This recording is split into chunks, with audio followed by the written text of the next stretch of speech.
Hello and welcome to the Old Man Orange Podcast. I'm Spencer Scott Holmes. And I'm Ryan Dunnigan. And you know what?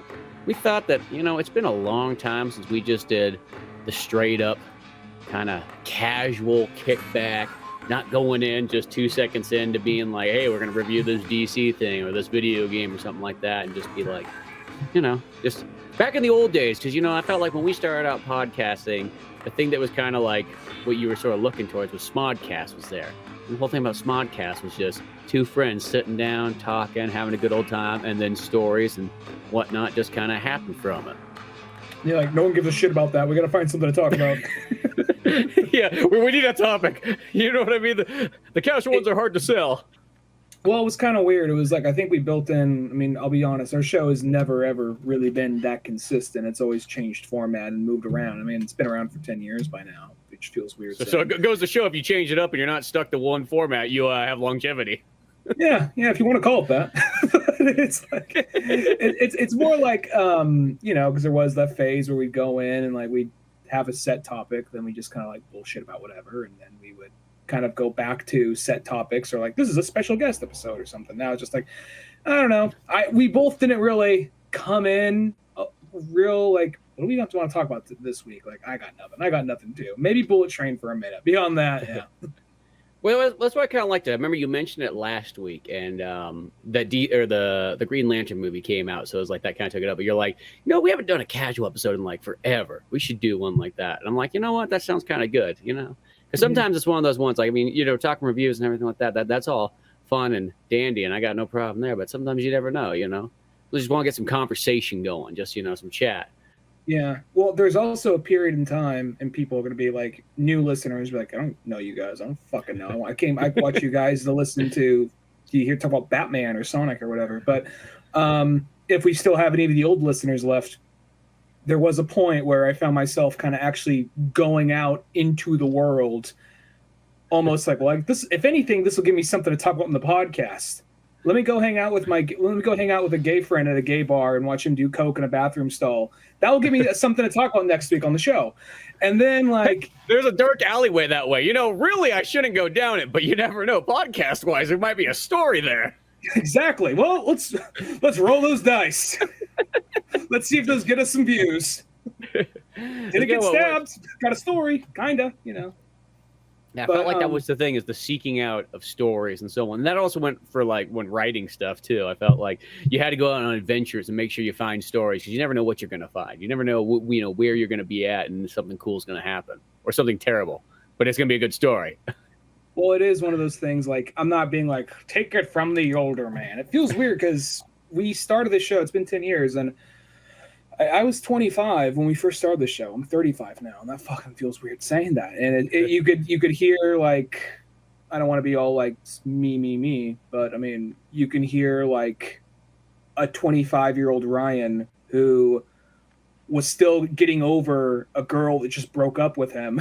You're like, man, what's the point? I wasn't bitching about it, but that energy is there. I think it's you have that borderline quasi-incel energy, like, oh man, fucking girls, what's the point? Like, I'm not sure. I never said anything like that. I don't think. At least I don't hope. I don't really go that far back into this. I kind of cringe when I look back at anything.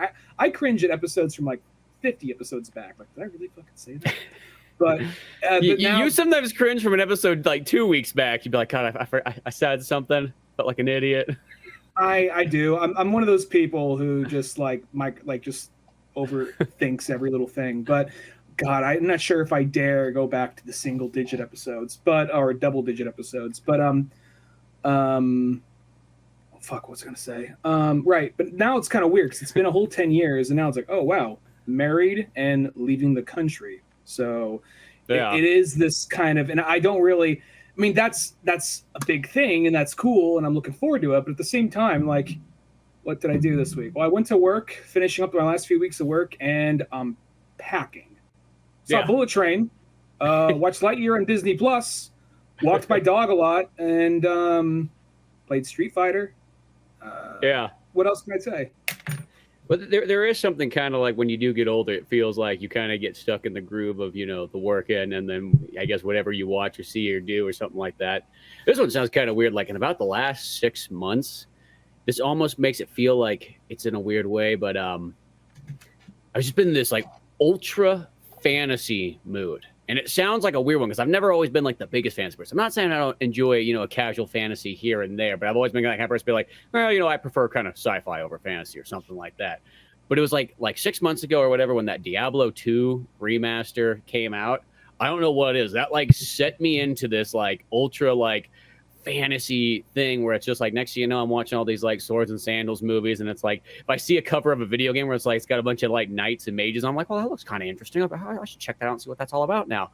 And I started thinking it's like when you get really really obsessed with fantasy all of a sudden, like kind of a little bit later in life, is that like partially like a midlife crisis thing where you're like, you know what, I need to go into a realm that doesn't make any sense in a sense, but it's completely different from the world I'm in now, where I can go into this world and I got power and I got the team. You know what? We're leveling up and we're taking on monsters and so on like that. Like that's what it's like sort of makes me feel like. I'm like, is this what it is? Is this like there's like a breaking point? Some people get a GTO, you get a wizard hat.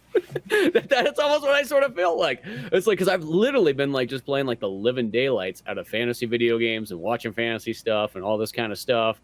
You know what I mean? It's just weird because it's like I'm not saying I never like disliked it, but once again, it's not something I ever gravitated towards.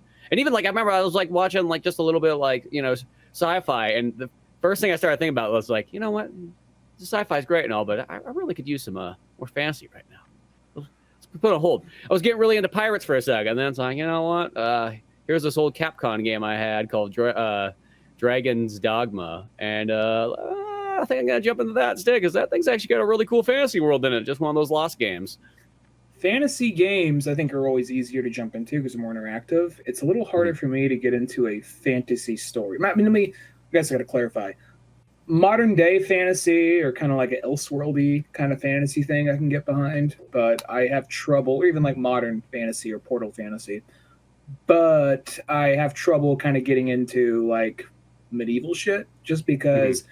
Unless it's Zelda, but by this point, Zelda is so much its own thing. It's fantasy, but doesn't feel as medieval. It just feels like this other world. Yeah, and they got robots and shit in it, and their own races and species and all that. And it's kind of like I guess I have trouble getting into medieval stuff for two reasons. One, granted, I know I love Westerns, but I don't really want to live back in that time. But I have trouble getting into fantasy because I have trouble thinking like, well, this is a time when everyone just shit in a hole. And like, everyone like... technically in the Westerns, that's practically what you did too, unless you were rich. Well, you had a box. And that box was a hole. So there you go. Or you went out in the woods and it was like man time, It just like, like the most well-off person in the medieval age got to wipe their ass with hay. So... yeah. That's kind of the thing, But don't be wrong. I know there's good fantasy movies, there's good fantasy stories, things I like, and there's even medieval movies I like and all that. I guess, and also, I said this on the show, but this goes ways back. But Renaissance fairs. Yeah, I think that's the other thing that kind of ifs me away from fantasy because there was this thing, and now you can kind of get it anywhere. And now it was also such a dorky fucking habit in hindsight, but. When I was younger, just high school, fresh out of high school, I actually like to fucking collect swords, which is one of the dorkiest fucking things. I think it's a red flag for a lot of people. There's nothing wrong with collecting swords. I think swords are cool. It's literally like collecting guns, but, instead they're stabby instead of shooty. Yeah, but what was I at the time? I was thinking like, we're going to film a movie with this, and like how many did we had our 2 or 3 we used for movies. Yeah. And then there's always kind of like a Tarantino / anime ripoff we filmed out in the woods somewhere. And then like, I don't know. I don't think I needed as many as I had. And granted, eventually my house got robbed and they all got stolen. But I don't think I like 1 or 2. Dude, you're like, cool. You damn swords, well, you're supposed to protect the house when I was gone. The guy at the gun store told me I was a moron for buying the swords instead of getting the gun, and now look at me! Now look at me! That guy in the Bush Cheney shirt was right! But like, well, I think it's like anything. When you get into something, you start collecting a whole lot of it. I know of myself. Like once I get into a mode, like I start doing the thing where I overbuy. That's like the best way to kind of describe it. Like let's just say I get into a video game series and I go, man, this game is great. I don't just buy like the next one or something like a logical person does. No, I buy like the next series of them. Like, so I'm like, well, you know what? There's only 10 of the games. I might as well just get the full set, right? And then you end up only playing like 2 more of them, and then you just never get around the rest of them. I was like, I'm just gonna buy them because I know I'm gonna get them eventually. So yeah, might as well just get them all now, kind of thing. Yeah, you make the logical, rationalization that like, hey, this is how it's gonna work. This thing like that. I felt like that's what it is with a sword. You buy one sword, and you're like, man, this sword's pretty cool. And the next thing you know, you got 2 or 3 swords, and then you're just walking by, and you're like, that sword looks pretty cool. I'd take that one too. I don't have a broadsword now. I guess I got to add that to the collection, There was this thing, like I got a lot of katanas. I don't prefer broadswords, but that broadsword looks pretty cool. This is a weird broadsword katana hybrid. All right, let's see. There's an eyeball at the end. Okay, cool. But it became this thing of like, how do I put it? I think it was sort of this like, that's a sword. You got to be an adult to buy that. And then you're like, guy standing like, hey, you got to be 18 years old, buddy. Well, fun fact, there's an episode of South Park, Fun Times with Weapons, where they're like, our parents died. I didn't do that, but I was 16, and this is one of the Renaissance fairs. There's not a whole lot going on in town. Like, well, the Renaissance fair is in town. Just pay $15 to get in and just browse around. Maybe look at a belly dancer or two, fucking get some swords, get some like mutton, get the fuck out, and then like somebody get joust. Yeah, do that, and then like, 15, 16, whatever, and then like you get in there and you're like, God, that sword is so cool. That's a replica of Blade's sword. It's not going to have the little ching thing that comes out the hilt, but it's still pretty fucking awesome. And then you're just like, hey man, I'm just gonna roll the dice to see what happens. I'm just like, hey man, can I buy that? Can I get that sword right there? Like, yeah, sure. Can I see your license? Like, yeah, sure. I'm reaching for it. My license, it isn't there. Like, oh, shit. You know what, man? I left it back in my car. I'm like 16. He's like, all right. Those guys are like, here's the thing. You know what? The kid's got $50 in his pocket. Like, if I don't sell it to him, that's $50 I'm not getting. Literally, this Renaissance fair is only lasting 2 days. You know what I mean? I got bills to pay. This booth probably cost me like $100 or something like that, maybe more. You know what I mean? Like, I feel for those guys. I'm the kind of person that I feel that like there should never be an age range of charging stuff. I mean, maybe if it's like cigarettes or alcohol, that's different. But beyond that, like, damn it, kids need swords. They need R-rated movies and they need mature-rated video games. That's the world that I believe in. And then I just come home like, hey mom. So like I already said, like I already kind of like had like a few pocket knives. Like it's like a pocket knife but bigger, and it's just gonna go right here on this shelf, okay? So, I already had it. So you're like pushing stuff up the mantle of all like the family photos.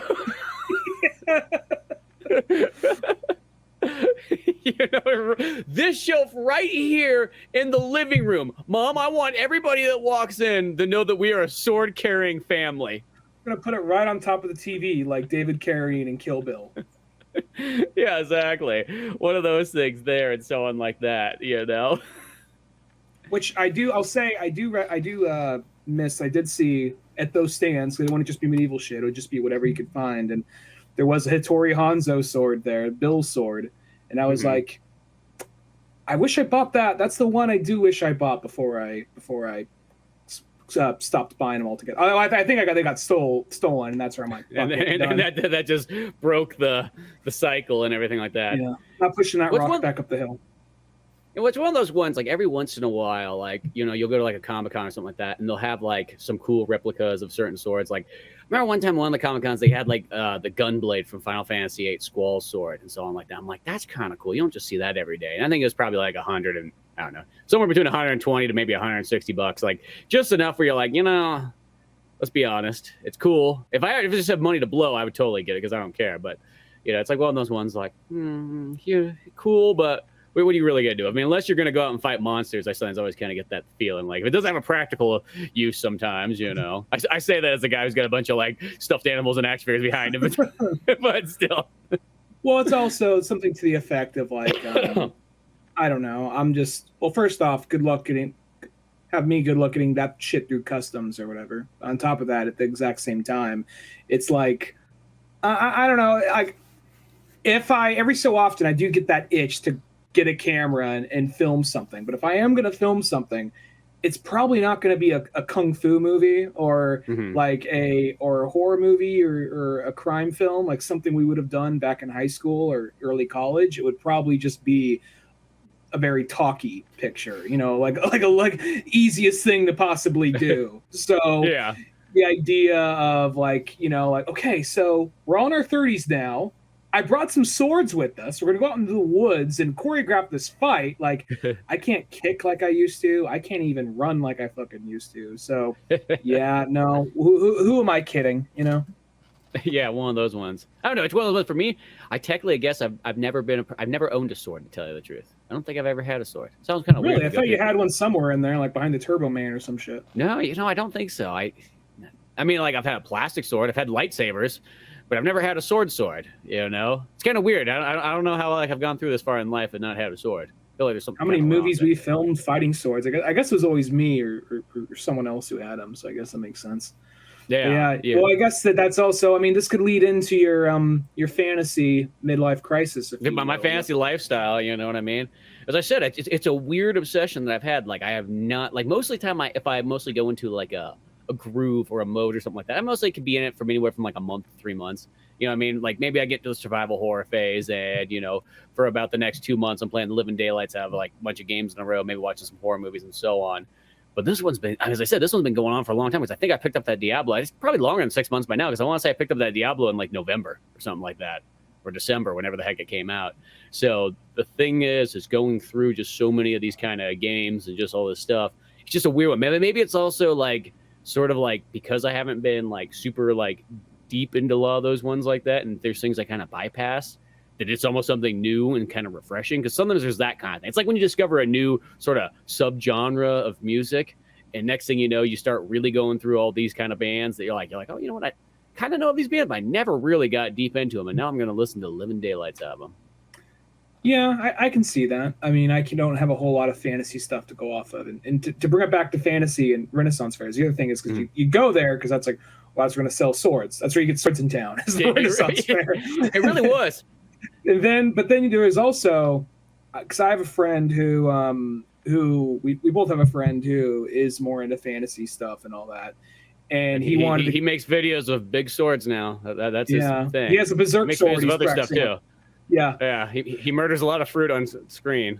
He's doing some guts training. But anyway, he was looking into to go into like to join like one of those guilds because he bought some armor and he wanted to just do some sword fighting, some knights in armor shit out there. And he's like, okay, cool. Let's go look into this. And the other friends we were with backed out. It was like, we'll go to the gates of the hell together. We'll see where this goes, And we go there, and then we're talking like, they're like, hello, young squires, this way, and we will inform you all about our tribe, And basically, there's this whole like they're still talking the way they are, like, may I offer you some refreshments, and like no sense of, if he did a good job hiding it. No sense of satire, no sense of humor.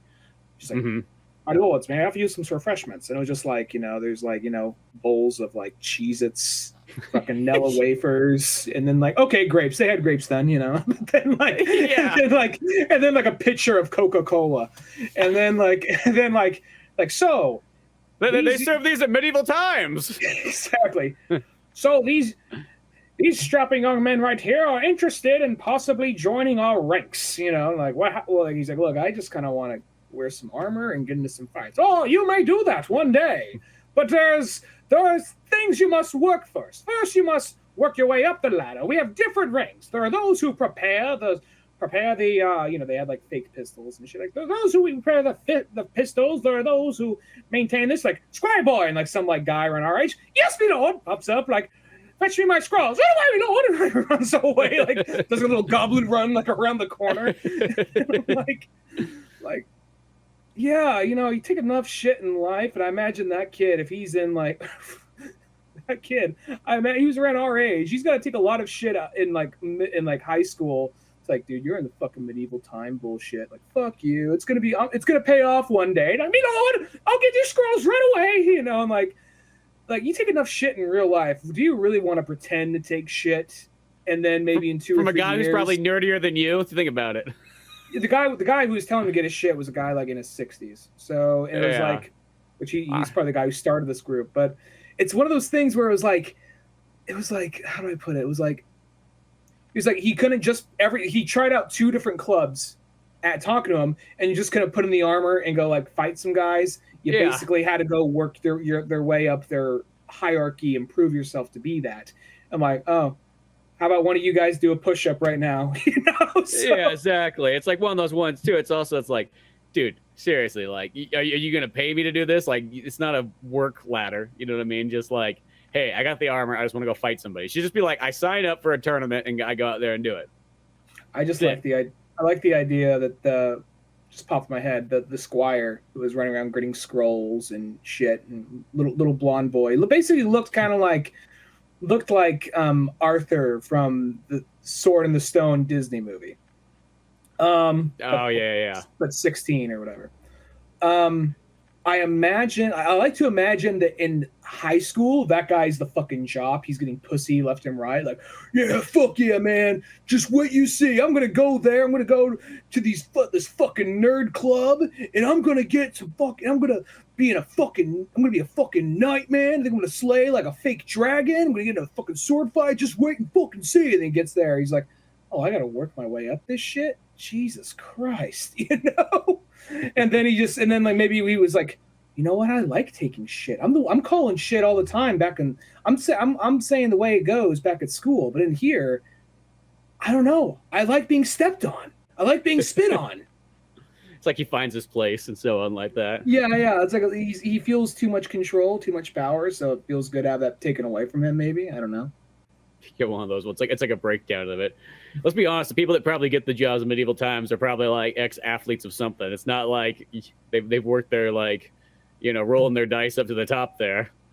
Well, there is this thing about medieval times because we went to bring it back to keep it on medieval shit and fantasy shit. We went to for my senior night or grad night, whatever it was. We went to. We all, the whole school went to Los Angeles and went to medieval times before going to Disneyland for a night. And there was this thing like, okay, we'll go to medieval times, whatever. And they put you on like, there's like 4 different corners, and we were the red knight or whatever. And like when we were there was this thing we're watching, and like I'm not sure how it works. Like whoever cheers the most wins. I'm not sure how it all works, how they decide. Yeah, I feel like. Is it predetermined? What's going on there? Because I went there too for like a band trip, like in high school or whatever. It was like one of the things we did. And there was this thing. Watching the choreography was pretty good, and like you're like, yeah, cool, red knight, whatever. But then you get to the point like, fuck the Grey Knight. You just kind of like you just get that rally. You just rally around like, fuck you to the other side. Like it was like a Raiders game back in like the early 2000s. Like it was just like like it was just one of those things where. And by the end, you're just like, okay, medieval times, whatever. And by the end, like people who didn't even give a shit about this because our guy ended up winning. And he comes out like, we're late in this shit. Fuck you. Fuck you. Fuck you. Yeah, it's like one of those ones like you just feel like it's one of those ones you just get way super into it. But like it's almost like I remember it was like so much fun and so on like that too. Like, and I really have always wanted to kind of go back to that. But like, it costs like almost like $100 to go there. It's like, Jesus, the school must have got a fat discount on that thing or something like that. Or yeah, you bring in 90 kids, I guess you probably can. But it's like one of those ones. It's like, yeah, it's like 2 people to go. There's almost $200. Like it's cool. I don't know if it's that cool, but like it was super fun. Like if it was like $25, I would so go there every single time I went to Los Angeles, just because it is really fun. You just watch people. It's like, to me, it's like. It's like, I mean, yeah, it might be predetermined, but that's okay. I don't mind that. I like wrestling, so it's okay. It's kind of like wrestling, but it really is. It's literally like medieval wrestling. I can understand, now that you put in because I was never into wrestling, but you know what? If you went in with your team or your guy, and then you happen to be there, I bet anybody can get caught up in it. Like Stone Cold, fuck yeah, just like, cheer. Well, that's the thing about wrestling is it's That's all like the in a sense, references I know. Sorry. it's one of those ones. It's like what I think I like best because I like the storytelling aspect. That's why I think I just never could get into the regular sports stuff. Is you got to give me a little bit of story to wrap it around and so on. Like if maybe football and all that stuff had like some backstage like stories going on, and somebody was like slamming another guy through like a Gatorade bin and whatnot, and next thing one of the players gets so pissed that he runs all the way up to the top and starts punching like the announcer table. You know what I mean? Like I think I'd be much more into it. But like since it doesn't have that, I could kind of care less. See, Medieval Times captures that, but in a medieval time. There was that Niners game where our friend Cisco felt really torn because it was his two favorite teams and his two favorite coaches. But it was like the Harbaugh brothers, Niners versus the Ravens, and what's the Ravens? Yeah, it was the Ravens. Yeah, Ravens. Niners versus the Ravens. It was brother versus brother. That's a WWE like. Set up right there. I honestly think he could have done some backstage thing. He comes out on a microphone talking shit like, you know what they say about San Francisco, right? Who's got it better than you? Baltimore! Fuck you! Yeah, bring out, Sourdough Slim. And what's that little bitch that's with him? Baguette? Well, you want to know what Baguette sure sounds like in San Francisco? Audience just shouts it out. That's fucking right. They just they bring out like a big old like baguette, like bend over. I always thought that's the don't act worst like you don't want it. It feels like one of those ones like whoever thought that up was a fucking moron, because if you're in San Francisco, you cannot name one of your mascots Baguette. You cannot name any other state or could pretty much do that. If it was Kentucky, you could probably name him Baguette. You know what I mean? Whatever. But in San Francisco, you are just setting people up for a joke. I don't even know if that guy's still there anymore. I don't believe he is. I haven't seen him. I mean, I don't really watch football that much, but I haven't seen him around. Well, even like Sourdough Sam. Seen him around. He's in the back corner doing fucking like heroin on the side. He's like, I used to be somebody. He's right there like doing heroin and like in like fucking like Turk, Yeah. No, you just see him in line getting like going to the fucking homeless shelter. Just this guy in the suit, covered like all over the suit, is just covered like in blood and cum. Hey, Baguette, get over there and do the worm.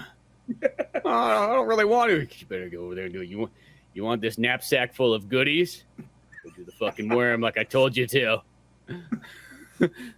Don't act like you don't. A charity organization? Yeah, but guess who's in charge? I am. I don't know why that reminded me of like. There's that movie Time Bandits and Terry Gilliam movie, and there's one scene in it with Robin Hood where John Cleese plays Robin Hood, and this part I think was like one of the funniest things I think I've ever seen in a movie, where like all the poor people are standing in line and Robin Hood's giving out the treasure, to like all the poor people there, and there's just this one thug-looking guy standing right there, and the second like someone hands like the treasure, he punches them right in the face. Next person comes out, they get their treasure, he punches them in the face. Robin Hood looks over and goes, "Is that really necessary?" And the guy like mumbles to the other guy, he says it is. I don't know why that might be like that's the guy like handing out the goodie bag to Baguette.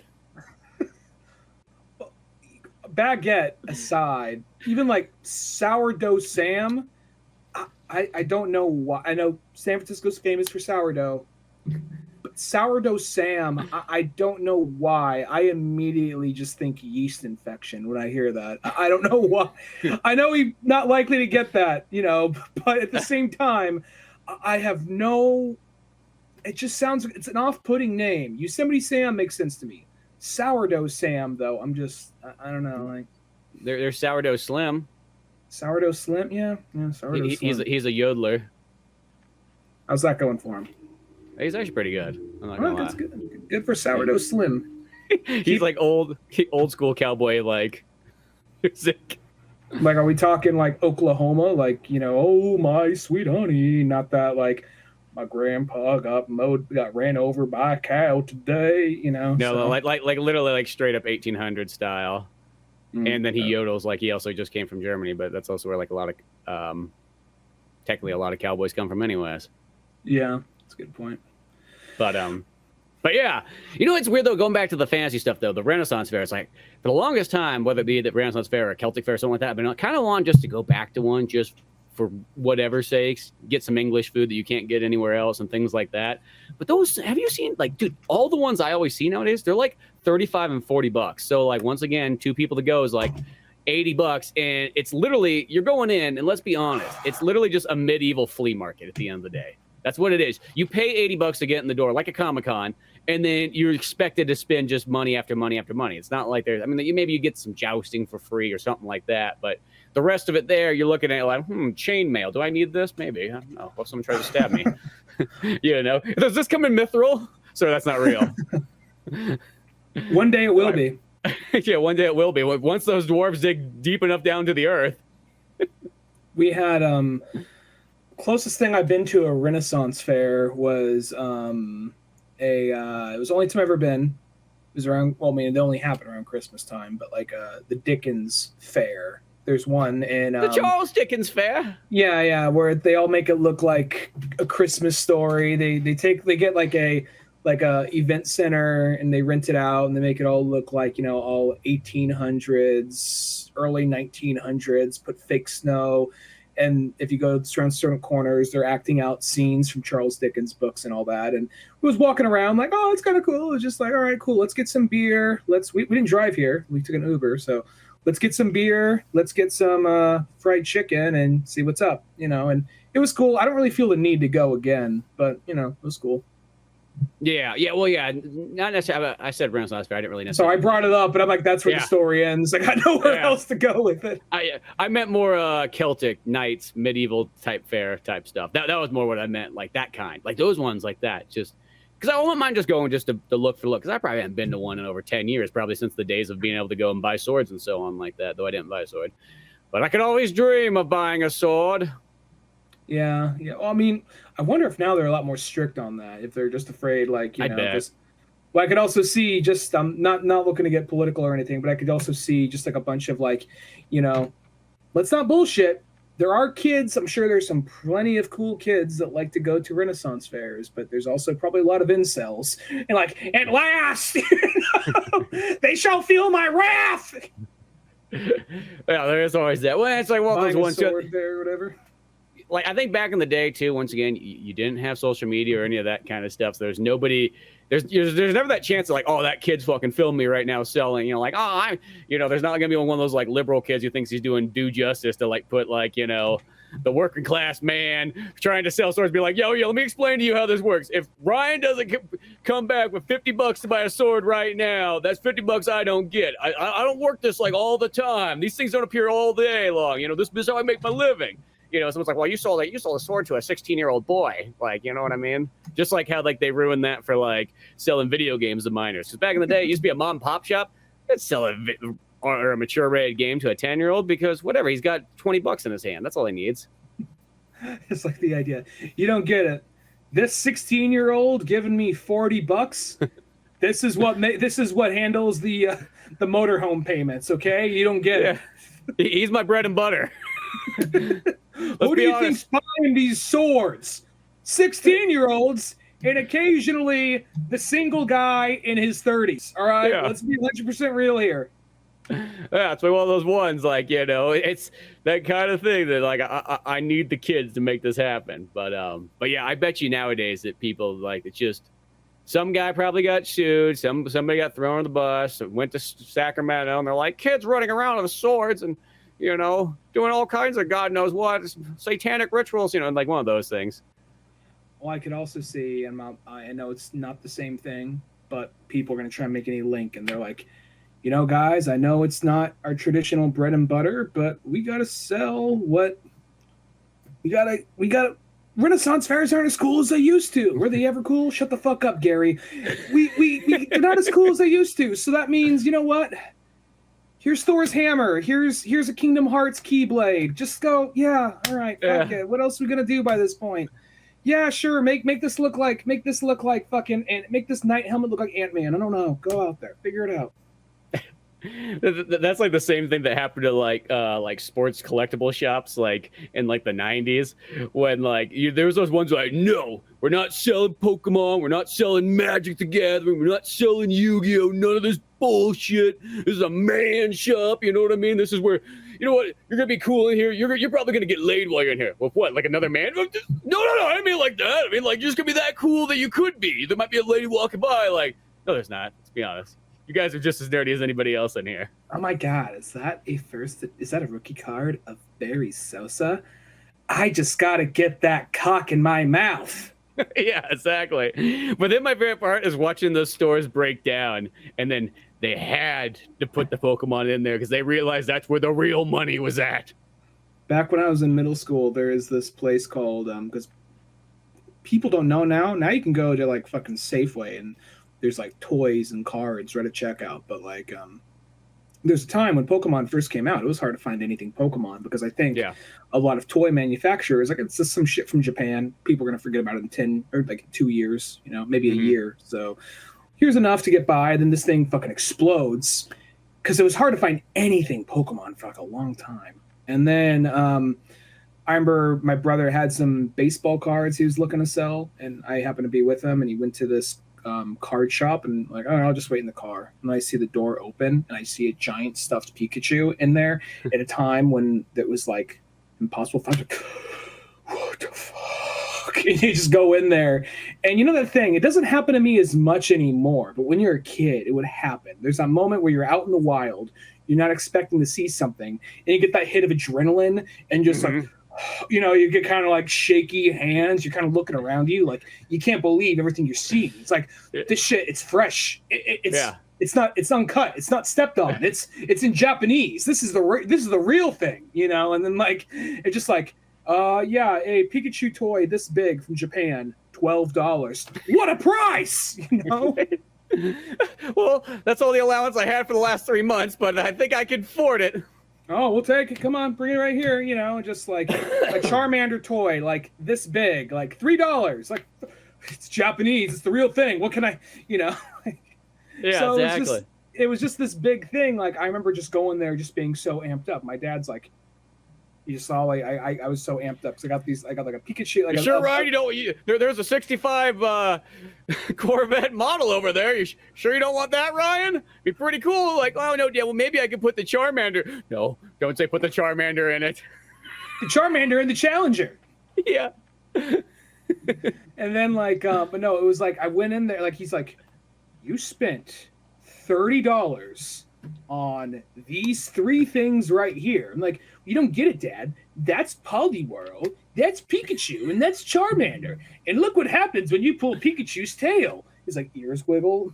It's like, you get it, right? It's one of those ones. There's probably like a flashback all of a sudden, but like your dad is like a wee young lad going into like the toy store and buying something, and then his, you know, dad sitting there kind of looking at him, be like, you don't get it, Dad. It's a little Model T that has a horn sound in it. You spent fucking 16 cents on that? God damn it, boy! That is bread for a fucking week. And his dad had a flashback like, look, I spent my whole like year's allowance on a catcher's mitt. A catcher's mitt? A man catches it with his own bare hand. Yeah, exactly. Like one of those ones. Like I feel like no matter what time it is, none of that has ever changed. It's sort of like whenever I love thinking about like in the 1800s, how when novels started coming out because they just started printing them like a lot and so on like that people fucking flipped out when their kids were reading. Be like, fucking Billy's over there reading all damn goddamn fucking day, Martha. How the fuck is he ever going to learn to be a farmer if he keeps reading fucking stories about history and medieval shit? He's not going to be a cowboy. He's a fucking farmer. How's he going to learn how to plow the fields? Oh, he wants to be a rider. A rider, yeah. A writer? Tell me one person who ever made money off being a writer. Well, I don't know. That whole spinner rack that he buys those books from, they obviously are making money. That Mark Twain fella? Oh, don't even tell me about Mark Twain. Twain. He went too soft on him. Soft on him. Oh, right, yeah. Like one of those ones. So it's just always kind of funny to think that like at some point in time, like that's the thing, is just like there's always that period where it's like the devil's work. Yeah, I mean, it's going to happen. I mean, I'm trying to go into everything forward, like just prepared for that. There are things where it happens, and there's that part of my brain where I'm just like, and then I'm like, don't say nothing. Don't say nothing. It's not for you. That's not a problem. It's just not for you. Don't be the fucking old man. Don't be Grandpa Simpson. Like, man yells at cloud. You know, don't be that. Just kind of like, it's not for you. It's okay. It's okay. Just times change, things change, people change. You know, so you just got to move with the times.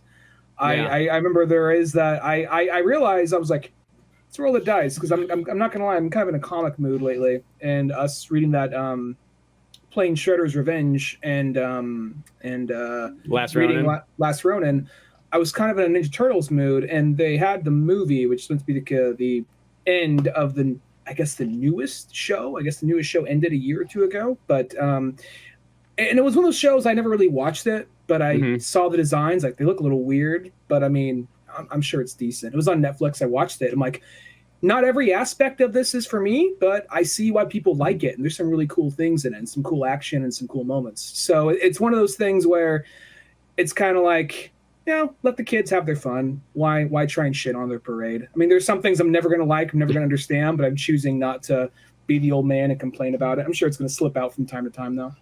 No, I think that's important, because I think that's the biggest thing that a lot of parents kind of mess up on is I think they forgot what it's like to be a child. Maybe that's what happens when they become a parent, is like they lose the childness inside them, But like for me myself, like whenever I think about kids, I just go like, I picture like if I see someone's kid, I picture like, okay, what was it like when you were 10 years old or whatever, or 8 years old and whatnot like that.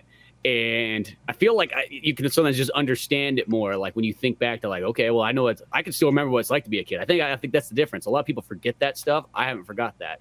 So, it's a different mindset when you're a child.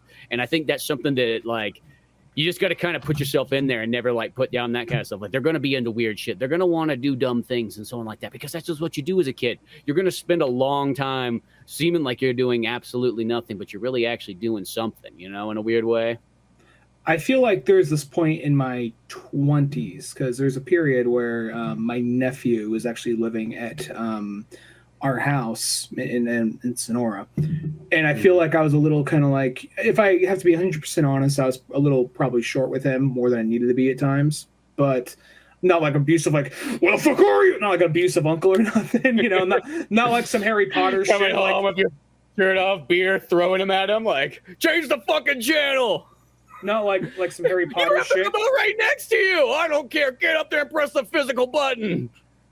Be like fucking Mike Myers' grandpa, like in like Some Married Ex Murder, like, head, no. He's like, look at the size of his head, it's so fucking huge. Head, change it. He just calls the kid head. God, his cranium has its own gravitational pull. Just look at it. But it's like it wasn't like some Harry Potter shit, like stay under the stairs, It was like, just anything. You're just like, you're in your early 20s, you're trying to figure shit out yourself, and then there's a kid who always constantly want to play your Xbox. Just comes walking and just exactly. And then it's like, but at the same time, I think there's this thing that happens when you're like, maybe late 20s, early 30s, where it kind of kicks back around, where you kind of get a little bit more of like, they're just kids. They're just kids. I'm not even a dad yet, but I'm able to recognize certain things. Like there's things where like kids do that irritate and annoy me, and I just choose not to speak on it. We're like, God, dude, just fucking go away. Go in the other room. And now I'm just like, okay, he's being a kid. Just let him have his fun. Just let him have his fun over there, though. If they start messing shit, that's where I'm going to step in. But Yeah, exactly. It's one of those ones. If you get those rowdy kids and so on, that's a different story right there. If you get one of those good ones that just wants to learn shit and be cool and retro, which I don't know, next to impossible to find those children anymore. Well, you never can. You have to kind of trick a kid into learning shit, if that makes any sense, because you can't just say, "Hey, Billy, you want to learn something today?" Like, fuck you.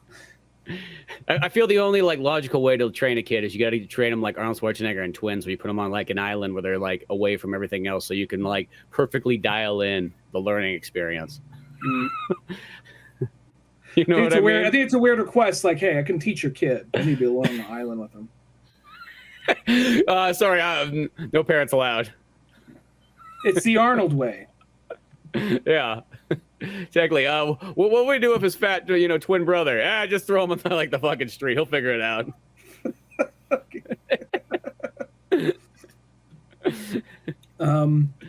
Yeah. What about that triplet brother who's black? Well, we don't know. We still haven't got to that movie yet. Yeah, I've been talking about that for 10 years now. I know, longer than that almost. Even it feels like. I feel like now it's to the point where it's like they're gonna be like they're gonna have to wheel all three of them in on like a wheelchair to like get that movie done now. Wonder if that. What was Twins? Was that Warner Brothers by chance?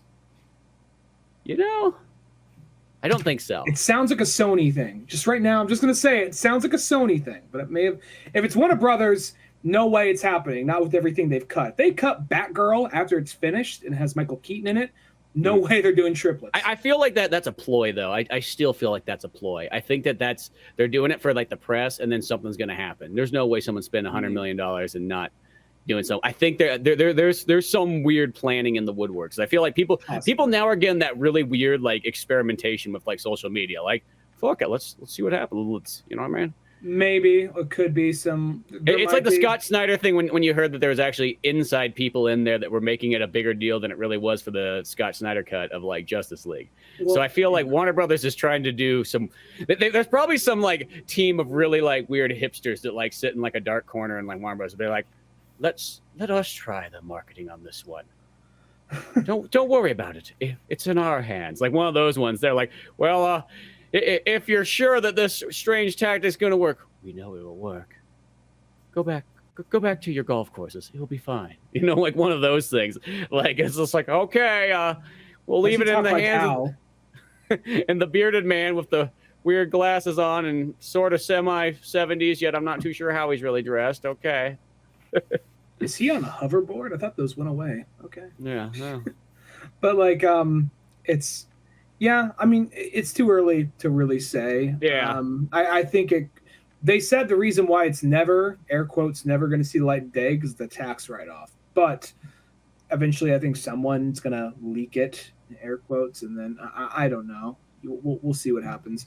I'm kind of like, I mean, I don't know why you bring a Batgirl movie to Disney HBO Max when it could go to theaters. It could very easily go to theaters. Yeah, especially. I also don't know why you would just extend. But then again, we don't know what things they inherited once they took over Warner Brothers. So who knows? And plus, it also makes me wonder all the other things that are going to come and go out of that. Like, I really hope they don't cancel Harley Quinn. So. Yeah, you never know what they're gonna do. It's always kind of a bizarre one there.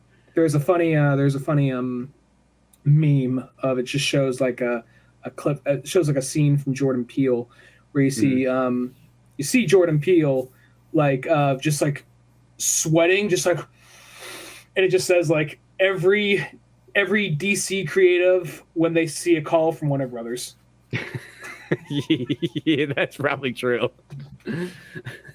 Just like, well, it's the downfall of like when companies get too big and it's like they're not split up enough.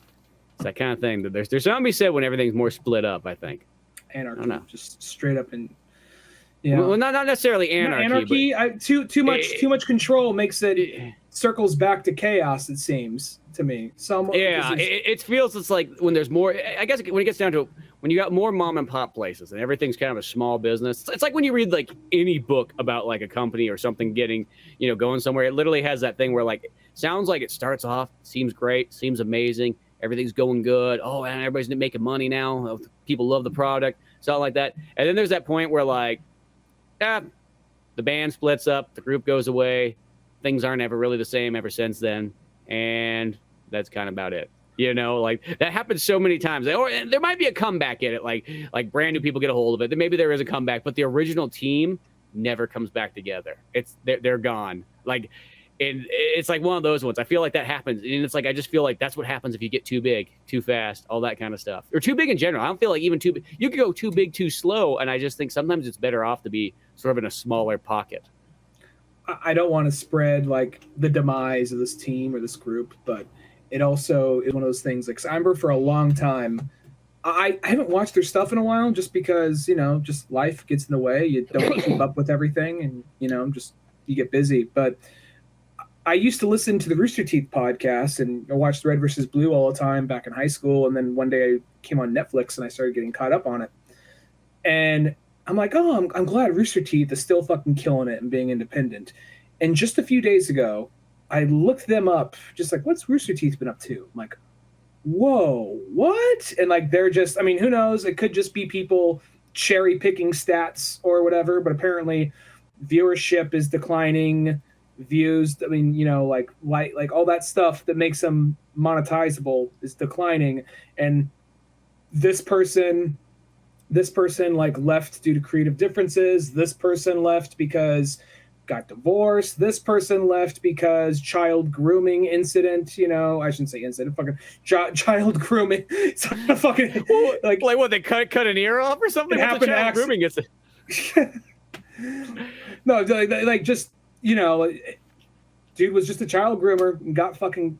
People came out and spoke against them, and it's like Jesus Christ, and it wasn't one. It wasn't one of the main. This day and age, that's why you just don't touch children for a profession.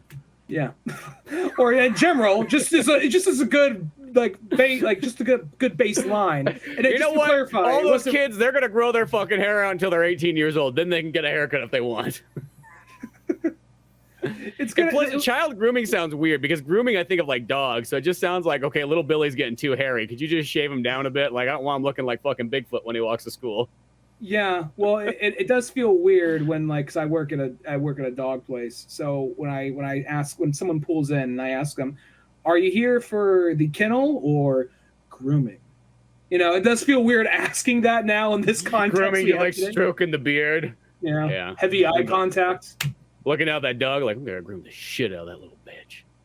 Yeah, groom you.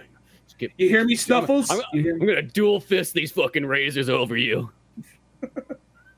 No, I'm not the groomer, just to clarify. But no, I'm the fluffer. I gotta jerk the dog off before it gets groomed. We immediately I was trying. Red Rocket. You have no idea how much I was like, let's see if I can guide this without immediately going to someone jerking off or fucking a dog. I had a feeling as soon as I brought this up, it would lead there. Like, let's just see. No, we're here. We're already at the fucking dog joke. Where do you work at? Oh, I work at Red Rocket's dog care. It's just it's a fucking picture of like a dachshund with a big fat boner giving thumbs up. Guy rubbing his belly. Giving thumbs up too. How is that dog giving thumbs up? He has paws. He's creative. It's a cartoon dog. Shut the fuck up. Is that what you're really looking at? Is how the dog giving a thumbs up? You don't see the fucking dick up there? Did you draw it circumcised too for some reason? I love how the penis is just fucking huge and veiny as well too. I've never seen that on a fucking dog. He's drew fucking human dick on it for some reason.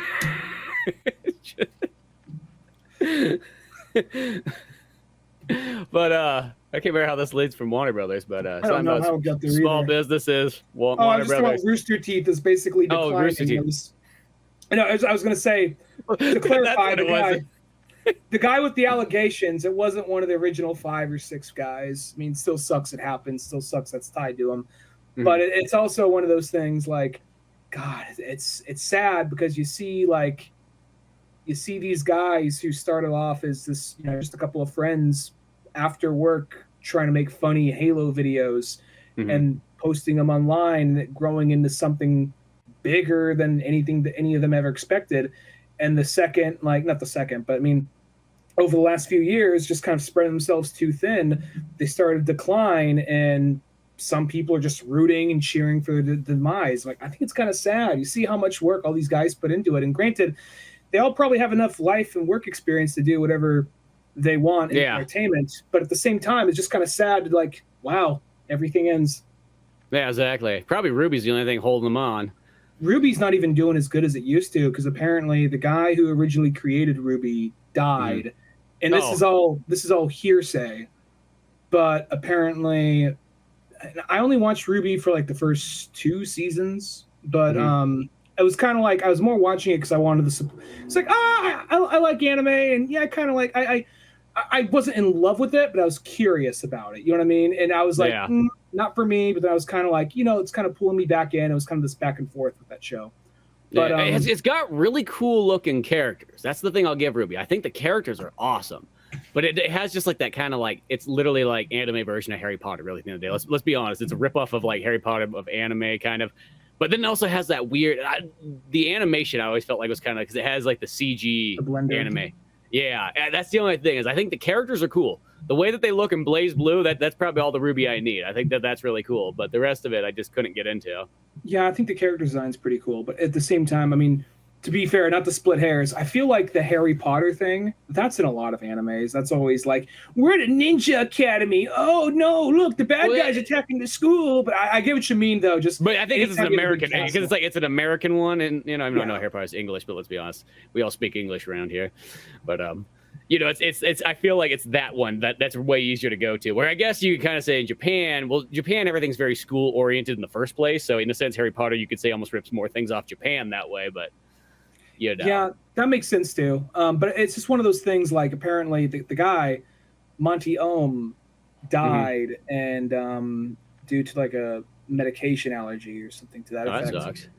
And then he's been dead for like I think by this point like 4 or 5 years, and I don't know if this is true, so I'm not spreading that. I'm just saying this is what I heard. I heard in this one video that was breaking things down that somebody wrote like a pissed off letter about working conditions at Rooster Teeth, and he says, by the way, I was a friend of Monty Ohm, and he planned this, he planned that, and Rooster Teeth decided to go in their own direction, and the show now fucking sucks, So it might be a guy who's just bitter and angry, and maybe it's half true, half not, who knows. But it's just one of those things where I don't know.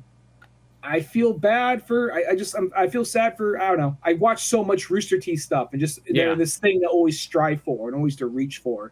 When we first started Old Man Orange, to bring it back to the beginning of the show, I hope that Old Man Orange could kind of branch off and not be Rooster Teeth, be its own thing, but something kind of like we'd have a show, we'd have a podcast, this and that, whatever. Yeah. But then like you see where they're at now, I'm just like, oh man, I just can't help but feel kind of bad for them, Yeah, exactly. And I think that's the thing. It's just like you don't want to. I feel like you don't want to grow bigger than the small team. I feel everything sort of is better when it's in like the small team. It's like when you see video game companies when there's only like 4 to 6 guys making a game. It feels like everything's great. The second you start adding in like 25 plus people in there, so like that's when the issues I feel like start to kind of happen.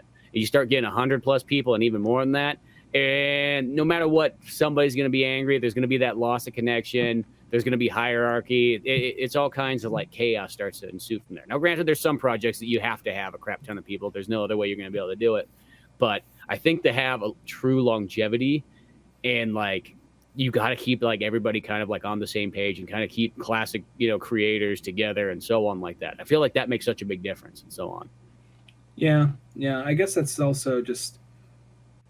I don't know. It's just interesting because I remember there was a time, and this is going to be old man speak for a lot of people, but there's this time where you'd look at someone on the internet or you look at a YouTube channel or something like that, and you'd like, I'm going to use an example here, like game like Ego Raptor. You look at him, this scrappy animator who put stuff out whenever he could, and then he started worked at Blockbuster and all that, and did Game Grumps, and then Game Grumps took off in way he did not expect, and now it's huge. Now I don't really know. I don't keep up with all the analytics of how the channel's doing or this or that. But he says because I watch Game Grumps from time to time, and he says like he's at least aware of it. He's like, this isn't going to last forever.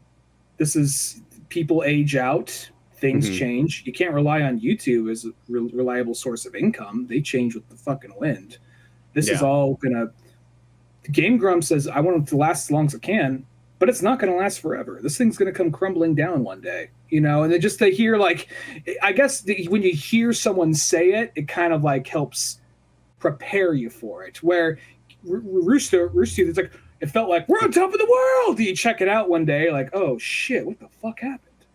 Yeah, well, it's just like anything. It's like being a band or something like that. You know, they can only go for so long. But then there's almost sometimes that resurgence period. Once it's been like 25 plus years, then it almost seems kind of cool again. You know, and they kind of come back. And when people thought they disappeared, but hey, guess what? They've actually been here the whole time. But you know, only the hardcore fans really stuck around and so on like that.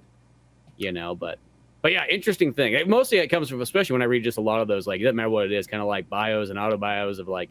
It could be anything. It could be a band. It could be a movie. It can be a video game. It can be, you know, any of that kind of stuff, a business, all that kind of stuff. Like when you see that, that's mostly, I notice there's always that common theme is that once it gets too big, it kind of like something gets lost, especially if like the members split up. That's always like the worst. Well, it's also it's weird. We're at this point where it's YouTube and just online whether it be YouTube or whatever else, creator spaces have been here long enough till we could talk about, hey, does anyone remember this guy? Remember that guy? Look what they've gone on to create. Look what they've done now, you know, or look at they fucked off and disappeared or whatever, or they murdered their whole family, you know, any number of fucking things. So it's just kind of crazy to me that we're at that point where, I mean, it's time. It's what time does. But I guess it feels weird because I remember, you know, you fucking old man, but like I remember being on YouTube, like, what's this YouTube people speak of? And like, oh look, you could upload a video as long as it's under 10 minutes and the resolution's not too high. You know? Well, the 10-minute thing came later on though. That wasn't when YouTube first started out. Oh, I remember that was when Google bought it. Okay. Because remember, like when YouTube first came out, like it was like 2006 and 7 and whatnot or whatever it was. I just remember being like, holy, because you'd go onto YouTube and the first thing was like, you can just type in anything from back in the day that was on TV or something like that, and it's here. That was like the first thing. I remember just sitting in class and I was watching like the fucking Red Hot Chili Peppers concert at like Woodstock 99. It was like 9 hours fucking going on. And then like I remember one of the kids like, hey, is that Red Hot Chili Peppers? I'm like, yeah, there's Flea and he's naked. It's so fucking crazy you bring that up. I don't want to do an abrupt switch, but it's so fucking crazy you bring up both the Chili Peppers and Woodstock. Because I saw the Chili Peppers last week, and then I just last night and this morning, Ava and I watched this Woodstock 99 documentary on Netflix, and it was very interesting. And there's at some point, I'm just because for those who don't know, Woodstock 99 was a shit show. And essentially, at the end of the day, they wanted like somebody's like, you know what? We have the Woodstock brand. We want to make it all like about hippies and love. What if they be for this generation? So instead of Jefferson Airplane and Jimi Hendrix and the Byrds, we got Limp Bizkit and Korn and Kid Rock. And there are some fantastic. I'm not putting Korn. Korn's better than those two. Korn's better than the two I just mentioned. Well, I like Limp Bizkit more than I like Korn by far, but. Really? Yeah, way. I'm not the biggest Korn fan. I'm not a fan of them, but they're one of those things. I get why people like them, but they're not. That's how I sort of. It's like Tool. I get why people like them, but they're just not my favorite. Really, I can enjoy them, but not like that. The thing is about Limp Bizkit 99. Limp Bizkit 99. No, I mean Woodstock 99. If you watch it as like a video, like there's some great like concert performances. It's just if you were there, it sucked. Because it's like somebody literally they did that thing where like they just super cheapened out on everything. Like they put way less restrooms than there was needed. There was not enough water. There was not enough, all the amenities that you need was just definitely not there. Well, it was also so they didn't have enough security. They didn't have enough water. All those things. They did it like an old airfield. So they're on like a fucking runway off cement a lot of the times. Yeah. And then it also had people. You couldn't bring bottled water into it. Like, okay, it's fucked up to not let people bring in food, especially if they're staying at a multiple day event, especially you say Woodstock over it. But then to say you can't bring in water and you can't bring in food and the only water you can get was water you have to buy. And it was like $4 for water, which now stadium prices $4 water, like that $4 for a bottle of water, like what a fucking bargain. But then in 99, in 99 that would be like $12 today. And then like you see like at some point they like, well, people are out of water, we just got to give them some water. They started giving just like setting up water fountains and stuff, but it was contaminated with like the porta potties were overfilling and got knocked over and seeped into the area that eventually leads to where the water goes. So people are essentially drinking shit. And also they just thought there's a big mud pit and they're like, fighting and doing mosh pits and fucking around in the mud. Like, that's shit, dude. The And shit pit. it's at some point, it's like it's some well-meaning old grandma hippie. She's like, you know what? I was at Woodstock when I was 24, and it was just such a fantastic. She had that total substitute teacher energy. Like, it was such a fantastic time, and it really helped me become who I am. So, and it was really disheartening just to see all these kids just leaving their trash lying around. So I'm like, well, I got to do something about this. So what I did, I got in my golf cart. I had a couple of trash bags, and I just started driving around, handing trash bags out to kids, saying, hey, you got to do your part. You got to pick up, you know. And then, like, you know, so just imagine, like, some lady just like, you pay $150 to go here. They take your food and your water, like, hey, you got to pick up your own trash. Like, fuck you, bitch. You know? And then, like, and then you have a bunch of fucking 19-year-olds. You're telling them to pick up trash? Yeah, fucking right. Who are just listening Attitude Era generation.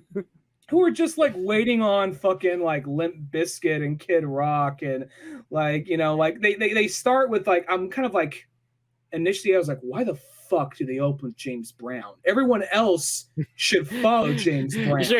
James Brown knew it was up. He's like, I get the fuck out of here. Yeah, James Brown. Then I'm like, made sense. James, like Willie Nelson and James Brown, I get why they opened on those days they were there. Because like, I'm getting the fuck out of here. You know, I'm gonna go smoke weed in my RV on the way out, because I'm just like, no one like Willie shouldn't open for anybody. James Brown shouldn't open for anybody. Then I'm thinking about it, like, they wanted to get the fuck out of there. They knew it was they knew it was up already. But it just then, like, at some point you see these like teenagers like trying to tip this fucking thing. Like, it was some like piece of like this wooden structure all painted all this hippy dippy shit, and they're trying to push it up like, hey kids, you can't get on the golf cart, like, you can't do that. These kids like total yard duty energy. Yeah, it's like one of those ones. Just like, what's that perfect example? She forgot what it was like to be a kid. I think so. You gotta remember, have to pay $150 to get in. But kids are maniacs. I think that's the thing too. I think that's one of those ones.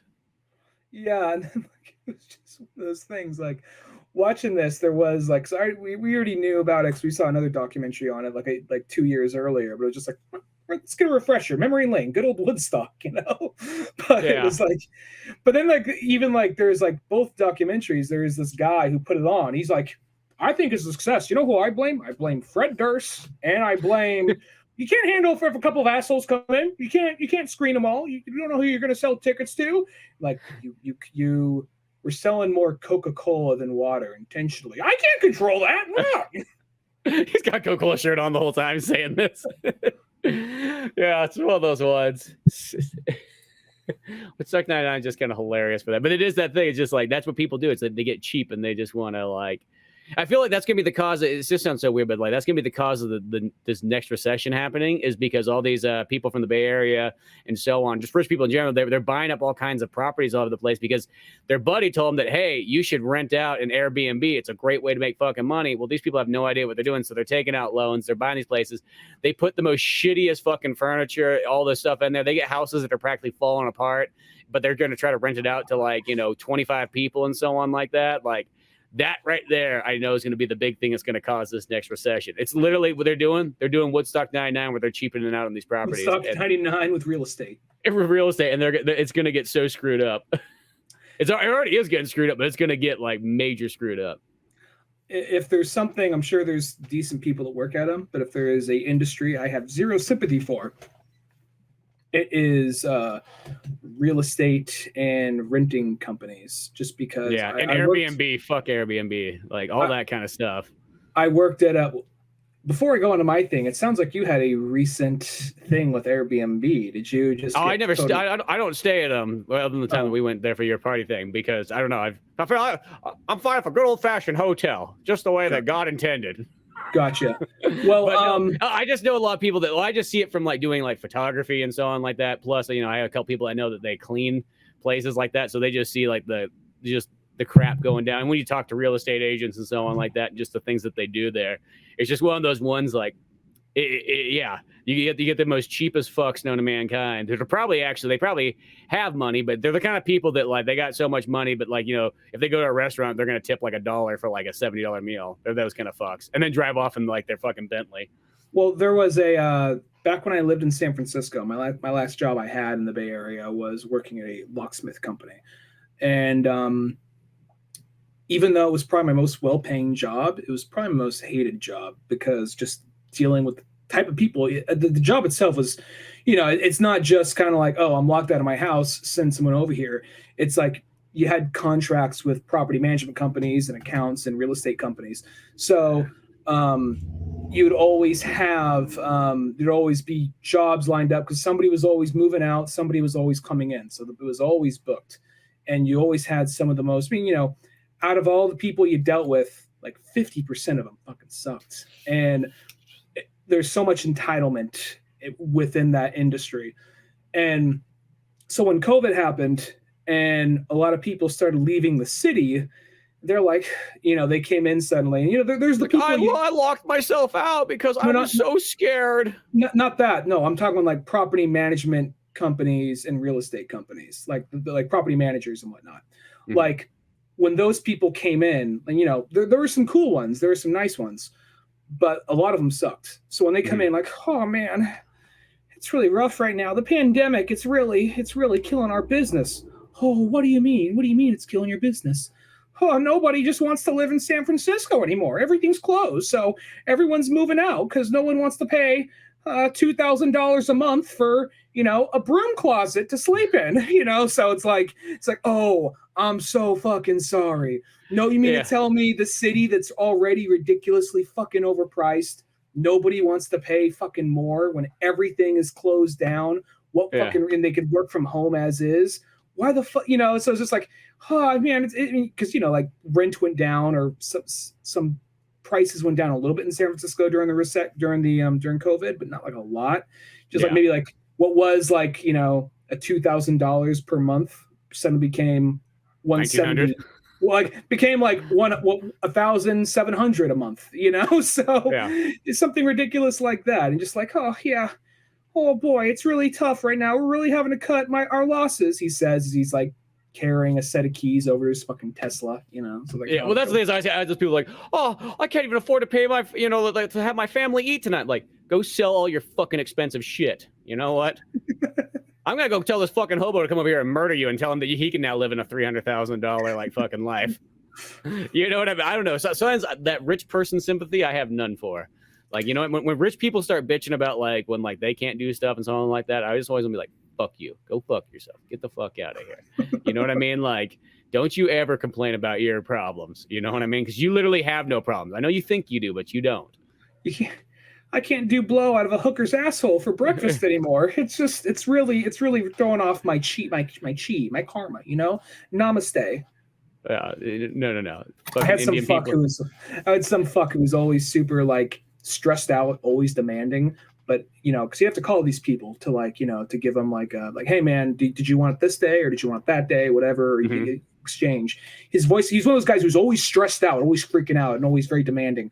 But when you called him, he says like, you've reached Jason whatever namaste. I'm like, go fuck yourself with that namaste bullshit. I know who you really are, you piece of shit.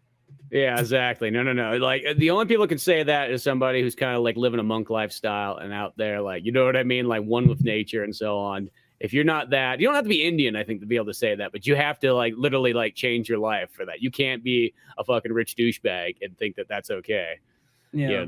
But yeah, whatever. Beyond all that good stuff, you know what I think we should jump into just a little bit, just because it was awesome, is that Bullet Train movie with Brad Pitt. This was that film that I remember just kind of popped out of nowhere just a couple months ago, like as a trailer. It's just like, oh, I'm sold on this. I don't need to know more. I mean, one, you have a movie with trains. I've said it before. Something about trains and movies and stories in general, like I just love. It was like when Snowpiercer came out. I love snow and I love trains. They put those two in a movie. It was amazing. Didn't disappoint. This movie's got Brad Pitt and trains. Brad Pitt's just as good as Snow. Like, I was so sold. Just as good as Snow. If not, maybe better. Well, I have a question. Are you become one of those dads, like you'll just be driving by like a train yard or some railroad tracks, and you know you're like, "Oh, kids, look to your left. It's an MT like Pfizer. Did you see that? Oh, look at that. Look at the smokestack on that. Wow, that's amazing. You kids know what that. You could become one of those guys." I was playing Roller Coaster Tycoon like a couple of months ago. Went from the 1800s all the way up to 2000. It was great. My train empire was amazing. Yeah, I don't know. Yeah. It's weird. The thing is, I don't know any of those fine details about trains or something like that. I just love trains as a set piece. Trains are amazing. It's like when in video games, like when there's a train level, I'm so excited. I don't know. It's like one of those things. It's like GoldenEye. Love the fucking train level. Mission Impossible. I love the train stuff. You know what I mean? Well, I think it's a simple setup. Just because you're in one place, it's very narrow. You know what to expect. But and it's moving fast. It's moving fast. So even though I just think it's a good setup for an action movie or even a mystery or what this movie's both. Mm-hmm. And I think here's the thing about this movie. I liked it. I thought it was pretty good, but I thought I was going to see something else when I first saw it because the way I saw it and the movie, the trailer didn't exactly lie, but it chose to focus on Brad Pitt. I thought I was seeing like a weird action comedy where Brad Pitt has to go through this train and deal with assassin after assassin or weird situation. Where almost like No More Hero style. Yeah, like something kind of like that. And then you see the movie, and it's not that that's not part of the movie. That is the part of the movie to an extent. But it becomes like, oh, this isn't a Tarantino knockoff. This is kind of a knockoff of a Tarantino knockoff or Guy Ritchie knockoff. Yeah. Where it's kind of like, it's very intentionally, because people always like to say someone's ripping off Tarantino, but I feel like Tarantino knockoffs kind of evolved into their own thing and kind of developed this particular style, which we'll go into in a second. But so I was expecting a different movie when I first saw it. So I'm like, oh, we're doing this. And I'm like, and so there's some things where they just bombarding you with information and flashbacks and this like wink at the camera, like, aren't we so witty? But then I was like, I get it. All right, come on. But then once the movie got rolling, like around like 20 minutes into it, I was like, I'm feeling this. I'm liking it. And like, okay, all right. And then like the movie just got better as it went along. I felt that kind of same way too, because when it first started off, I kind of had like that. Because sometimes when you get to those kind of like in the sense the Tarantino knockoffs, and by this point you can almost say it's a Tarantino's like a subgenre type thing, because literally Guy Ritchie movies are kind of like it. The Guy Ritchie movies are almost kind of their own things by now too, but he's literally like kind of like the first big like Tarantino like subgenre person, and this movie kind of had a lot of that kind of Guy Ritchie-ness to it. Well, and I was like, sometimes when I see that, it's kind of that thing where people like, okay, like at the end of the day, not everybody's like a Tarantino and so on. And at first I was kind of afraid that some of that early dialogue, especially with the two British characters, you know, we got Kick-Ass there too, which I didn't realize that was Kick-Ass till like way later on. I was like, shit, he's man-ass now. So he's man-ass. I didn't realize that was him. I know. Yeah. I did. Laura pointed out, and I was like, what the fuck? Like, that's Kick-Ass? Like, he's all grown up. He's a man. I'm so proud of him. I didn't even realize he was Kick-Ass's Quicksilver. I didn't realize that was him. So it was just like the first time I saw that movie. So I'll say Aaron Taylor Johnson really blends in, but I'm sorry, continue. Yeah, but like what was I saying? Like when they first kind of start off, it has that very like, okay, it's really trying to be a Guy Ritchie. It's really trying to get that snatch thing kind of going and so on. But then it kind of worked. That was kind of like how it is. It kind of worked. I was afraid of, there was a momentary where I was like, is it going to be one of these ones where I'm just going to kind of sit there being like, okay, you guys are trying too hard at this script. And then it was like, okay, no, it works out. It's going. And then Brad Pitt starts to show up in there, and Brad Pitt just, you know, charming as all fuck can be. He's doing great. And I think from that point on, it kind of all works out and, you know, goes from there. I feel like Brad Pitt, and I'm going to say this is going to sound like a weird thing for a straight dude to say, but I feel like Brad Pitt has that hot, in this movie, has that hot divorced dad energy. You know, he's late to the game, but he's going to make it up to everybody there. He's buying the kids pizza and ice cream after, but to all the single moms, he's also doing something for them too.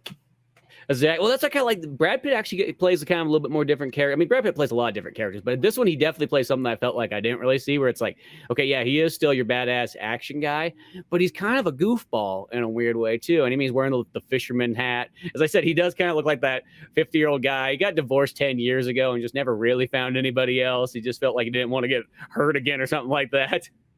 Well, he Fucking also Angelina was just kept putting more kids in the house, and he just wasn't doing that anymore.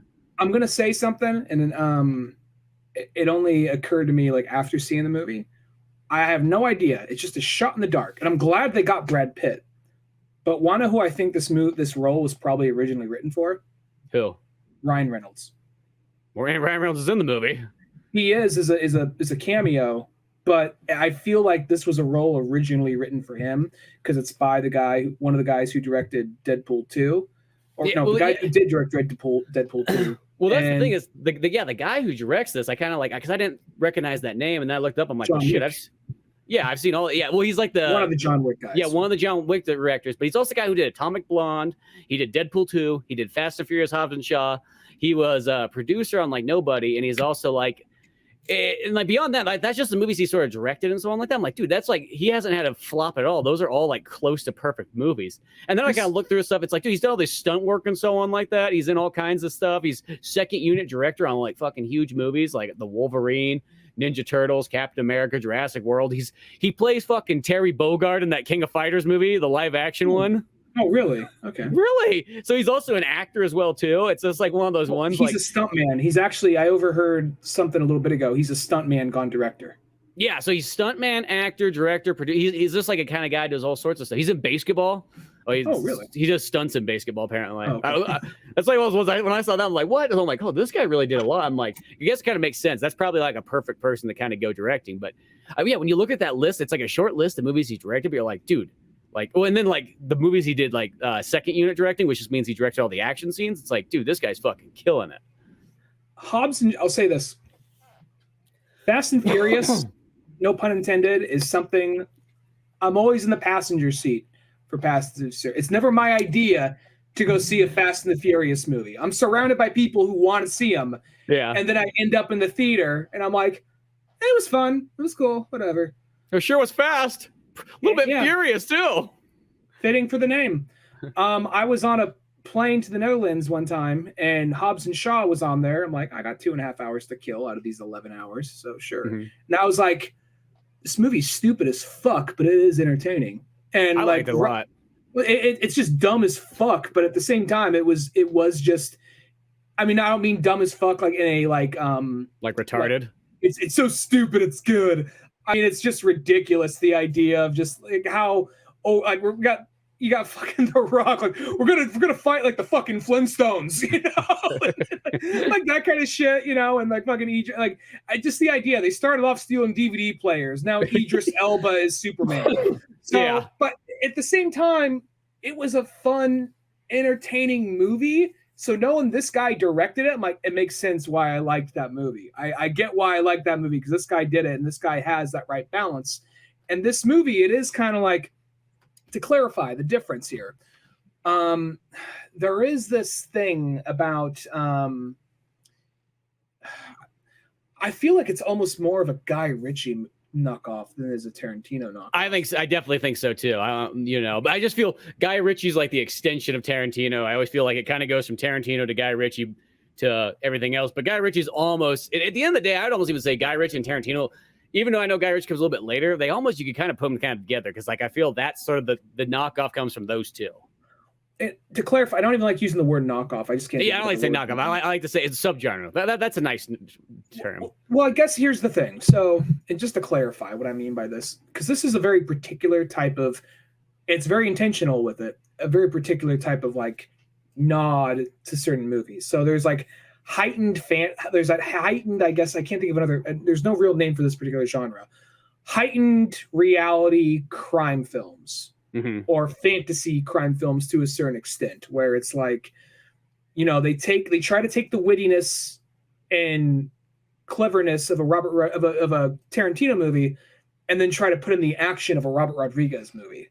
And maybe it's not nonstop action the whole way through, but there's more action than there would be usually in a Tarantino movie, unless you're watching Django or Kill Bill. Yeah, and I feel like there's a certain type of dialogue that picked up on that. Because even like, I really like Guy Ritchie gangster movies, but there's some that are better than others. And there's even some characters. Because there's like, I like this movie, but Rock and Rolla, there's like some characters in that feel kind of like he was trying to find a weird niche or a weird thing with this character. What's the character's thing? Oh, he never likes to leave his car, and he's just so in love with his car. And if you want to talk to him, you got to go in his car and talk to him because it's just so comfortable in there. Why would we want to leave his car, you know? And I kind of got some of those kind of vibes with like Thomas the Train Engine talk and all that. Let me tell you about Thomas the Train Engine, mate. You know, I'm like, and for a minute I was like, yeah, it's like, okay. But then the Thomas the Train Engine talk eventually warmed up to me, and that character became one of my favorite characters in the movie. He didn't beat Brad Pitt, but he was pretty close. That's the same way I felt too, because that was the scene that I was kind of getting that like, I don't know. And then, as I said, I warmed up to him like, you know what, I like this Thomas the Tank Engine. At first, I thought it was getting kind of stupid, like, but then it totally works as it goes on, and I felt like, okay, this is kind of cool and whatnot like that. And I just want to say, also going back, because you know, saying like who you're thinking Brad Pitt was meant for us, because the interesting thing about this is that I saw this when I was in the credits, is like, oh, it's based off a Japanese book. And at first I was thinking more of a manga, not just because like that, but it's just like it felt like this was like a manga of some type, you know. I mean, so it's kind of anime.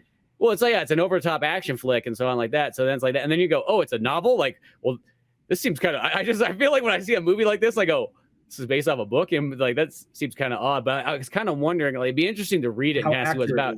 Well, and then I saw that there's 2 books taken. There's a book that it's like a precursor to it and so on. But the weird thing it sounds like in the book is that a lot of the characters are all kind of the same, but the Brad Pitt one, I think he's actually Japanese in the book. And then the weird thing too is the Brad Pitt character is not the main character in the book. The main character in the book is the Japanese guy looking for the person who pushed his kid off the roof. That's the main character apparently in the book. That sounds. The Brad Pitt character is more like another side character. Huh. Well, it's just that star power coming in. It's just one of those things that like I am curious with those books now, and it does do a good thing of like making you, because it's also one of those movies where it presents so many things at once. Mm-hmm. You kind of like, you're like, that snake is going to come back in some way. Somebody is going to be in that mascot suit. I don't know who, but somebody in that mascot suit is doing some shit, you know. And then by the time they reveal it, so many things are brought up to you that you're like, oh, I forgot about the mascot suit. I forgot about the snake just up until now, you know. And it's something that like going back just on, I guess, I know we keep going back to this, but the Tarantino isms and not in the Tarantino knockoffs. The subgenre. The subgenre. I think there's this thing about like, because something Tarantino does is he adds a lot of unnecessary dialogue in his movies, but they really flesh out the characters and populate the world. And he might say, "You're a fucking idiot. You don't get it." You know, I'm like, all right, maybe I don't. But there's like certain things, like there's like little bits of dialogue, like in one of my favorite movies, Jackie Brown, where the dialogue doesn't push the story forward. It doesn't really do a whole lot other than just make the characters seem more real. And since it's so well written and the actors are so good, you go with it, you know? Yeah. It's like there's so many small little things throughout Jackie Brown and Pulp Fiction, but I think Jackie Brown's a better example, where Robert De Niro and Samuel Jackson just have small little things they talk about that don't have any real bearing on the plot. It just makes them seem more real. Yeah. And then other people try that and they come more cartoonish, and it's harder to latch onto. And sometimes it works, sometimes it doesn't. At the beginning, I was like, I'm not sure this is going to work, but then it did. And it also does the thing where they bring a character in, you think it's going to be a big deal, and they bait and switch him, and the character is just fucking dead out of nowhere. Yeah, which I think that's kind of cool. I like to do it. It's kind of sort of like the mascot thing and so on like that. You know, I guess spoilers there, but like, yeah, she kind of comes out, the lady that plays Domino, and she's only there for like an action scene, and that's it. It's just kind of like, oh, whoa, that's actually kind of interesting. Well, I like the whole part where, like, because there's the guy who is the cartel assassin, and he comes in. You see his Bad Bunny. He has his whole you know, like 8-minute scene, a montage showing his whole life, and you see his whole story, and you understand from childhood having his whole revenge plot, and then he has this fight with Brad Pitt, and then he dies, and the concept of that, like, the whole time, because we just saw everything he went through, but we also know what Brad Pitt's going through. So Brad's just like, "I'll kill you. It's my time for my revenge. I don't know what the fuck's going on." That's why I just like I love the kind of the concept of Brad Pitt's character too, how he's just the guy and they call him like Ladybug or whatever because he's just the unlucky guy who gets kind of put into weird situations. And it's like a Japanese term for like I feel like in America I'm like I've never heard that before. People like think that ladybugs are unlucky or something like that, but like and like that's the thing is that like he always gets in these unlucky situations, but he always gets out of them still. And I just like that fight scene he has with like Bad Bunny is that like it kind of goes and then like almost it has that thing where like he's just trying to defend himself and like literally in the process like Bad Bunny ends up killing himself.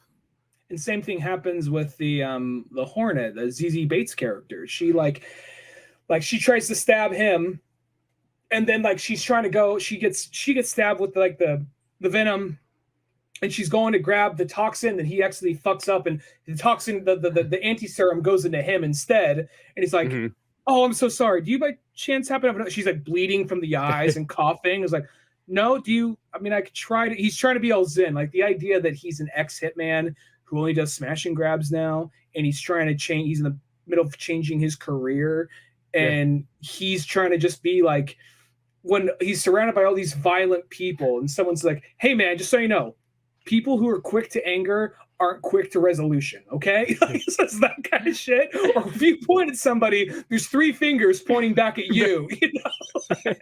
Yeah, I just like how he's just trying to be the guy trying to have the positive outlook and change his ways and so on like that. Like I like I said, the movie starts off, I'm enjoying it, but I've seen enough of these by now. A lot of them were straight to DVD too.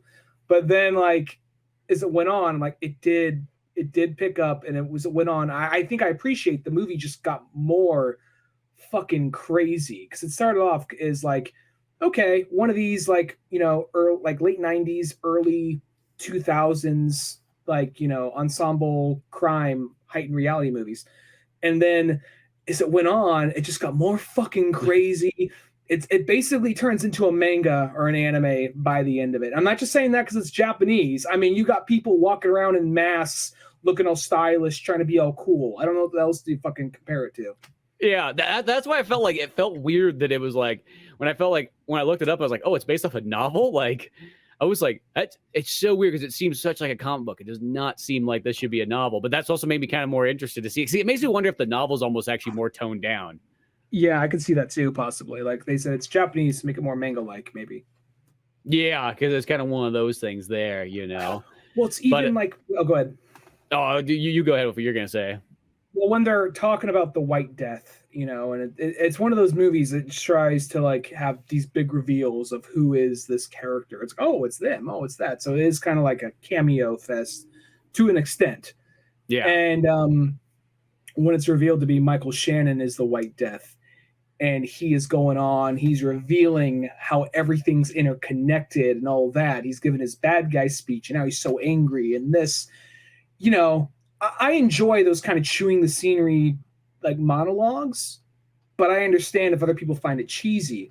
But I think the perfect counterbalance to that is while he is going off and saying all this fucked up shit, Brad Pitt stand there like, if you're mad, I have some great anger management like reads that could help with this. And he's like, every time he says something, Brad Pitt has a quick little like, it's about just knowing what to repress and what to release, just like all these just things his therapist tells him. And it sounds like that could be stupid, but Brad Pitt's performance and the direction of the movie really makes it work. Yeah, well, I think the thing too is because you have this movie is just filled to the brim of like those like really, really good actors.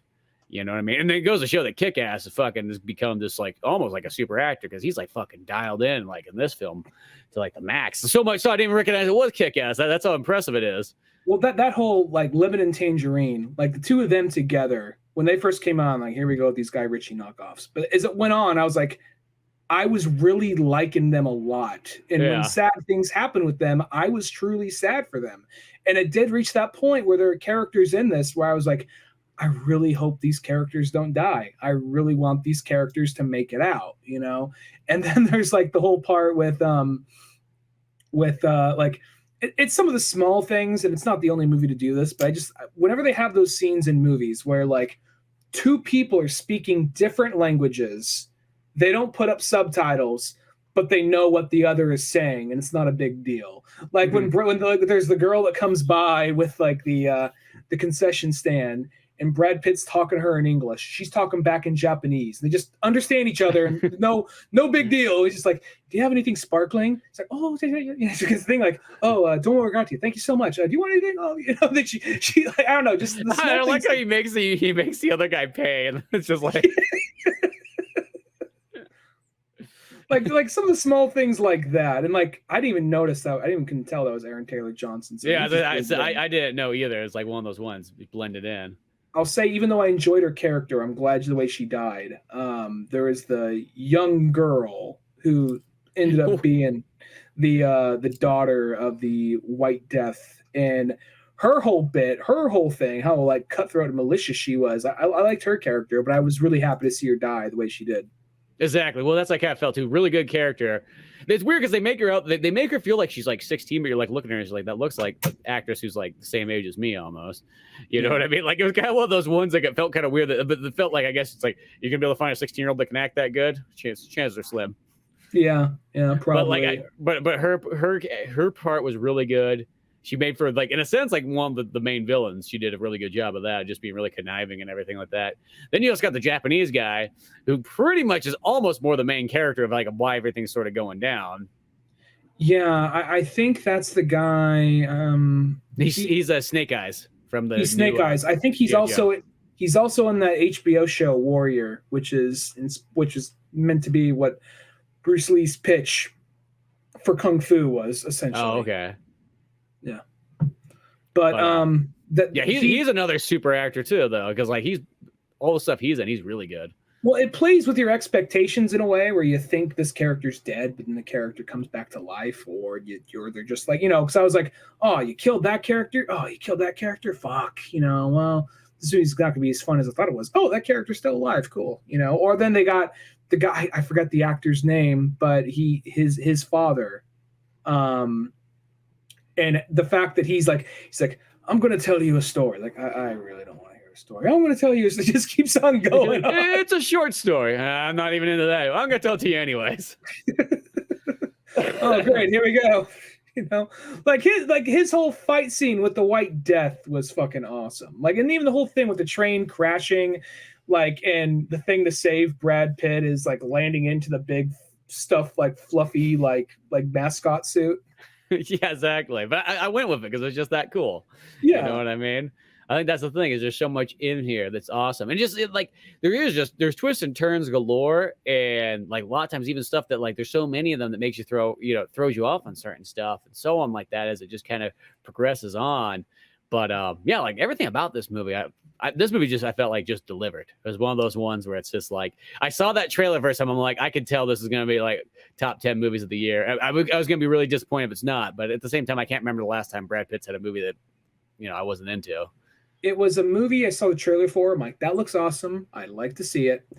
I saw it, and as I was watching it, I was like, oh, I'm not sure if I am going to like this as much as I hoped. And I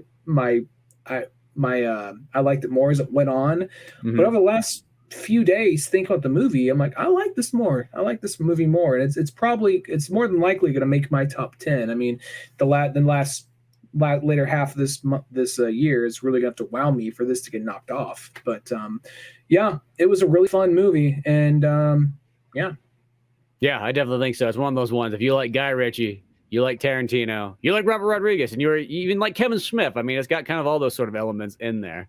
What it really reminded me of a perfect example of a movie that still has its own identity, but still kind of falls into this subgenre. Smoking Aces. Yeah, it does have actually a feel like that too, And then you just wrap that up in a manga feel, and that's, I think, or a samurai movie or anything just kind of Japanese, like, and you kind of get that all going together. Someone else who's not, we don't even see him on screen till the very end, but Miss Congeniality. Oh, Sandra Bullock. It's her voice the whole time, but she fucking killed it in the two. Well, that's also like even Channing Tatum's in it too, which is kind of funny because he just wants to suck some dick. That's all Channing Tatum wants to do. He just wants to suck some dick. Come on. He didn't have to draw those. I kind of like, because like as the movie goes on, the train actually has a bunch of people in there, and then it starts fading out, and then the only people that are left is our main characters and so on. I really expected at some point Channing Tatum's character to just be like somehow stuck on the bus or on the train. Yeah, and he doesn't peer back again, but I really thought he was going to. But the interesting thing is because all Sandra Bullock, Channing Tatum, and Brad Pitt, they were all in the what was that movie called? The Lost City. Lost City, which was another super good movie, and it's really good. If you get a chance, watch it. I mean, if you like Romancing the Stone, it's kind of like that, just like modern take, but like it's still, I was super impressed with it. But yeah, just kind of funny. It's like it's almost now they're all kind of in this like, hey, you'll be in my movie, we'll be in your movie, go from there. Awesome. Well, it must be those things like those actors they like working together, like Kevin Hart and The Rock or whatever, or any number of people. But yeah, yeah. Oh, I'm out. I had nothing to say. I was like, anyway. But yeah, no. This movie I thought was awesome. Definitely go check it out. I look forward to checking out those books if I ever get a chance to kind of, read them. I know the second one's in English, of course. Who knows about that first one? When I clicked on it on Wikipedia, it just went to a blank page. So that's mostly a sign that it's probably not an audible. If it's not a book, the book's not there. It's definitely not an audible. Oh, that's on Wikipedia, maybe. Yeah, good point. Yeah, well, yeah. I mean, if they don't have the book translated in English, I'm pretty sure there's nobody reading it. That's a good point. Yeah. So, but yeah. Other than that, though, I thought that thing was awesome. So check that out. All kinds of fun stuff there. Beyond all those good times, go to oldmanorange.com where you'll find more podcasts. Oh yeah, let me put that there. More podcasts. So you can see my little cheat sheet of factoids and stuff, just so I can check on who everyone is. But more podcasts. Comic books like Pizza Boys, all the old animations and all the good stuff we've done for many of years as the old man. But I'm Spencer Scott Holmes. And I'm Ryan Tonigan. And we'll see you some other time. Later, folks.